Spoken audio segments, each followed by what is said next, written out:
There is wisdom in keeping quiet sometimes. James, in his New Testament wisdom, he says that we should be quick to listen and slow to speak.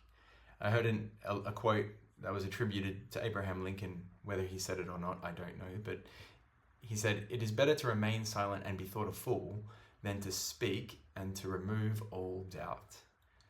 Sometimes being quiet is wise. And as we come to this Psalm 39 today, we see David heeding the wisdom of silence. He begins by saying that he will put a muzzle on his mouth while he's in the presence of the wicked. And he remained utterly silent, not even saying anything good. David has made this choice to be silent. And his situation is particularly that he is faced with wickedness. In fact, he says, we don't know exactly what the nature of the wickedness was, but he uses this phrase in verse 3 where he says that his heart grows hot within him. The only other time that phrase is used is in Deuteronomy, and it's describing the way a person would feel when one of their close relatives has been murdered unjustly. And so you can see that that's a terrible kind of wickedness. That is the sort of thing David is describing here.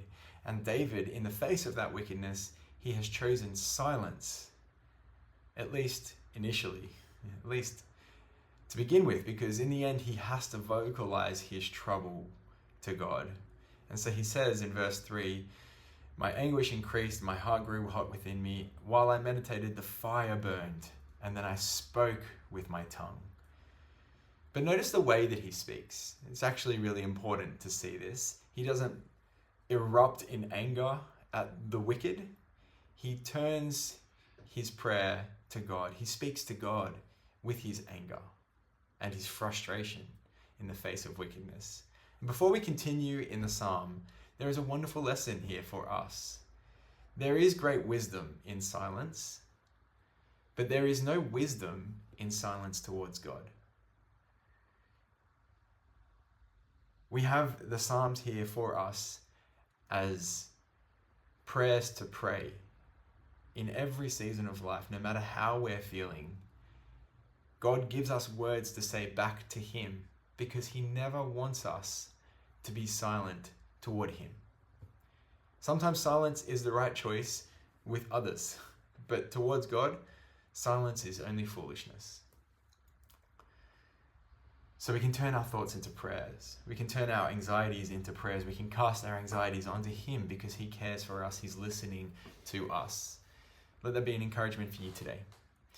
Now, David, in this psalm, what he asks for in particular is a prayer that I relate to. He asks that he would have a fresh understanding of the fleeting nature of his life. He says in verse 4 and 5, "Show me, Lord, my life's end and the number of my days. Let me know how fleeting my life is. You have made my days a mere handbreadth." It's just this. In the span of reality, the span of my years is as nothing before you, God. Everyone is but a breath, even those who seem secure. Now, like I said, I can relate to this prayer because I feel like the default setting, for me at least, is to think that life's going to go on forever. That I live every day as if these days are just going to happen infinitely. But then every now and then in life, you get these moments, these precious moments. Maybe they're brought about by danger that you're exposed to, or maybe just you kind of have these profound realizations about how tiny your life really is and how fleeting it really is. We get stuck thinking that we're infinite, that we're immortal, but we have these precious moments where we realize we are finite and we are mortal and our days are numbered. And David is just praying to God that he would have a fresh understanding of that.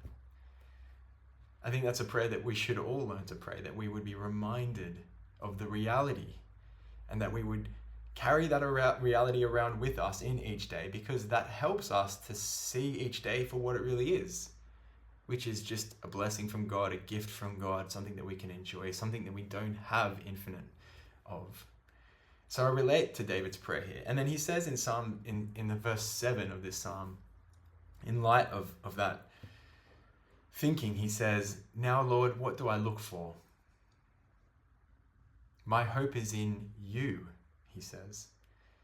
Because if all of life is a vapor, and if like mere phantoms we walk around only to cease to exist just like that, then where do we turn to give our life significance? What is the thing that gives our life meaning? What is the wagon that we can hitch ourselves to, or what can we hitch our wagons to actually contribute to something? And the answer is that we need to hitch ourselves to the thing that is outside of this fleeting reality. The thing that is in fact immortal and infinite, God himself and his purposes. My hope is in you, David says. That's what we need to do. We need to attach ourselves to God himself and his purposes in the world and put our hope there. And that is how we can make anything lasting from our lives. David says in verse 12, he says that I will dwell with you as a foreigner, a stranger, as all my ancestors were. Because David is reflecting on this fact that his life is numbered. God is the infinite one. He is just a foreigner in this world. He's just somebody who's passing through. He reflects on his ancestors, Abraham, Isaac, Jacob. They just passed through different countries and kingdoms. They didn't stay there. They didn't set any roots down. They hadn't received their promise of land yet. And we know that we as Christians are the same.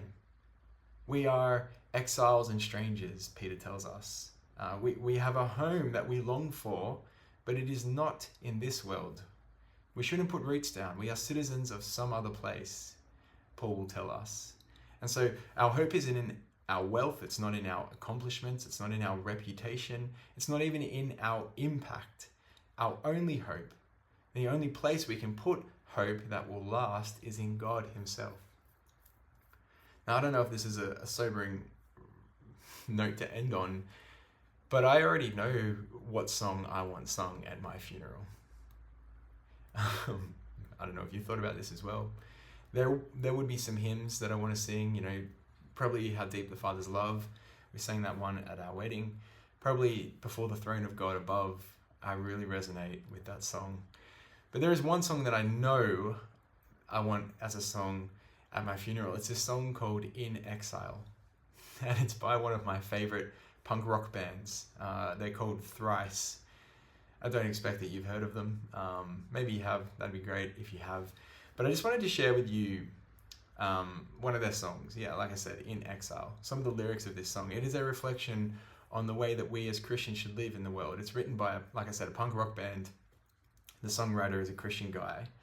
And I'll put a link to this song in the description for this video if you want to check it out. But I love this song. He says, I am an exile, a sojourner, a citizen of some other place.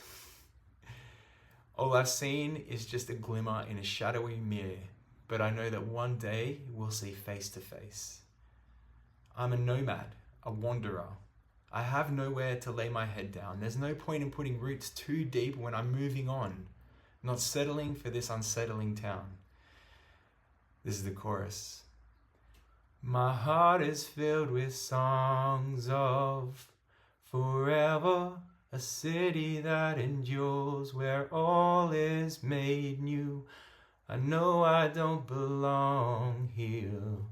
I'll never call this place my home. I'm just passing through. That should be our song.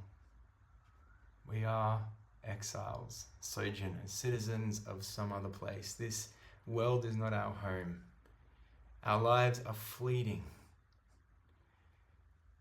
See your citizenship as something that is in heaven. Let me pray. God, remind us that there is not life everlasting on earth. The only reasonable place for our hope is in you. A city that endures for all who are in you. Lord, help us to hold to you. Amen.